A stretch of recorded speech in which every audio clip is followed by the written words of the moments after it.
Poinsettia flowers are very stunning indeed. The deep, bold red is so warming and inviting. This particular poinsettia is handmade using traditional flower making tools in a glossy silk dupion fabric. It features custom matte stamens and is set on a brooch pin. It's the perfect accessory to wear to a festive dinner. For every step, I will give you design options to really make this flower your own. I've got plenty of other flower making videos you can watch.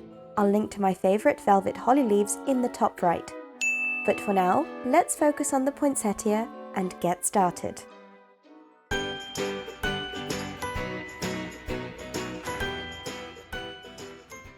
For making this flower, you will need the petal pattern, which is available through my Patreon. Silk dupion fabric. I am using a lovely bright festive red. Sharp fabric scissors. Round nose pliers. 0.4mm cotton covered flower making wire. Alcohol markers in your colours of choice. Bonder web. Flower tools with double and single veining brass nibs. Flower stamens. Nail polish. PVA glue. Mini clothes pegs.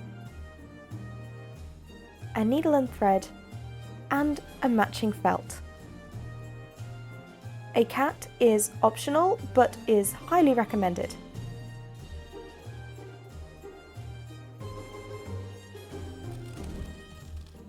First, cut out the petal pattern. Pay attention to the diagonal grain line.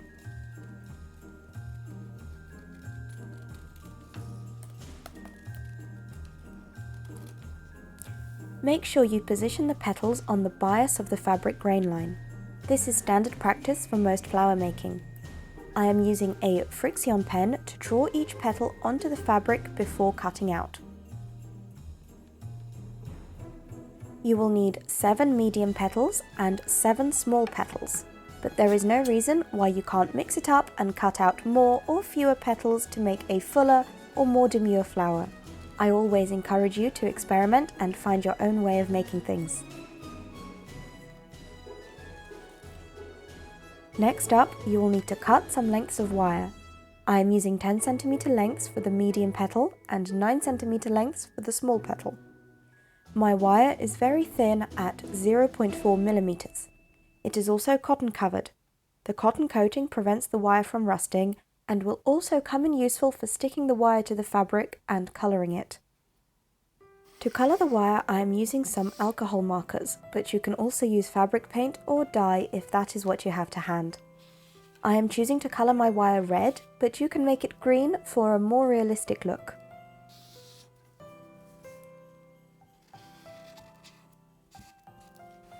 Now we can make our petal sandwich, which is another standard flower making practice. I am going to use something called bonder web, which is heat activated fabric glue. If you don't have access to bonder web, you can try sticking your petals to the backing fabric using diluted PVA glue. To use bonder web, I am protecting my ironing board and my iron with sheets of baking paper. Here are the layers in the first stage of the petal sandwich. Ironing board, baking paper, bonder web, bias rectangles for your backing fabric, more baking paper, and your iron. Compress it all together, wait for it to cool, and peel away the fabric from the baking paper. Stage 2 of the petal sandwich. Ironing board, baking paper, baking fabric, bonder web side up, your coloured wire with about 3cm sticking out from the end, and then the petal you cut out earlier.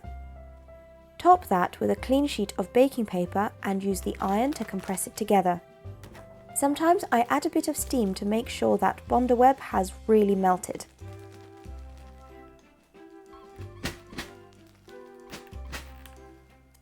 The petal sandwich needs to be cut to the size of the petals. Once that is done, I like to iron them some more just to triple check the fabric has indeed bonded all together.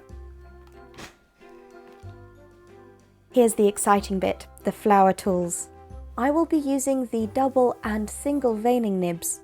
If you don't know about flower tools, I did a series of live streams on this subject which I will link to in the top right. Now, if you don't have flower tools, you can still make this, but it will be a little bit harder and take a while longer. What you will need to do is heat up your petal with your steam iron, and while it is hot, do the same indentations using the back of some scissors. The indentations go as follows. Use the double veining nib to etch in the central wire.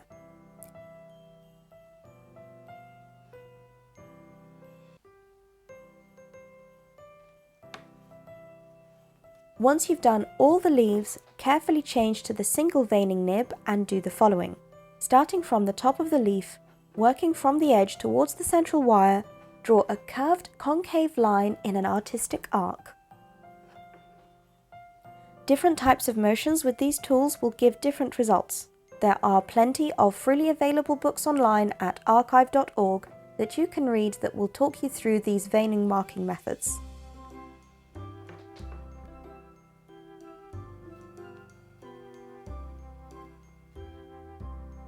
While you are watching me work my way through all the 14 leaves, please consider liking and subscribing. This really helps me grow and reach a larger audience. You can also leave me a comment down below. I do my best to respond to every single one. All the petals are done. That leads us to the stamens. You can make your own stamens if you wish. I go over that in my no tool flower making video, which I will link to in the top right. This time I will be using some vintage stamens. I found these at an antiques fair. They have nice large sized buds and are close in size to a real poinsettia. They are, however, completely the wrong colour, so I'm going to colour the stem using an alcohol marker, and the buds can be painted with nail polish. I want my poinsettia to be somewhere in between realistic and stylised, so I'm going for a yellow first coat, then a bright red dry brushed middle, and then some more yellow on the tip. To top it off, I'm going to use a matte top coat, but it would look just as lovely left glossy. Or you could even top it up with some glitter.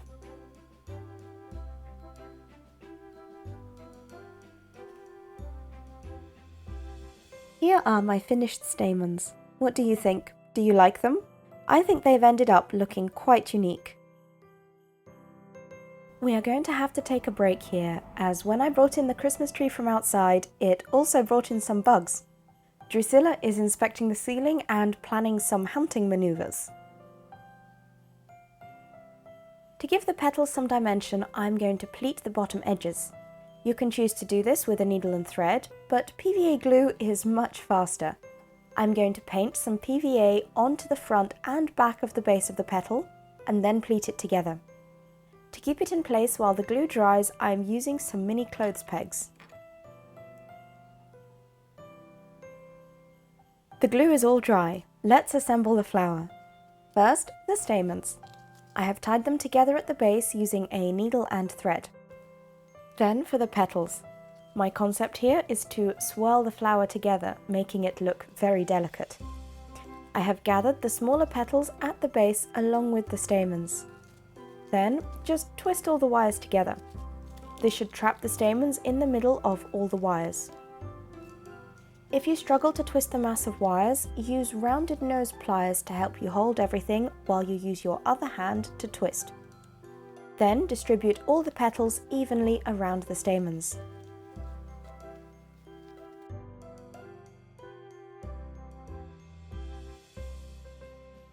Next, we are going to add the larger petals. These ones go on one by one.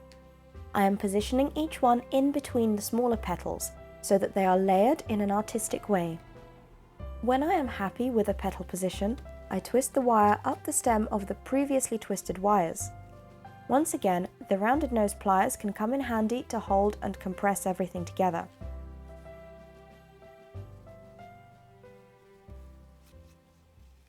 All that's left to do now is to put it in a setting. Instead of cutting off the excess wire, I'm going to coil it around the pliers to make a compressed flat surface. The next step is going to depend on how you want to wear your flower. If it's going to be a hair accessory, you can pop it onto a comb just like I did with this white lily flower.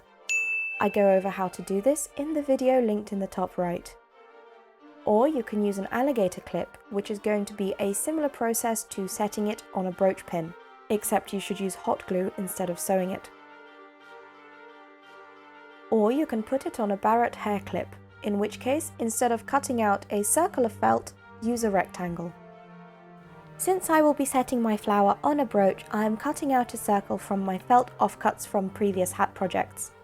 It's about the diameter of a glue stick. I could use hot glue to stick it to the felt, but I'm going to sew it because I think that makes it more secure. I am keeping the stitches small and neat. Then I can finally sew it to the brooch pin.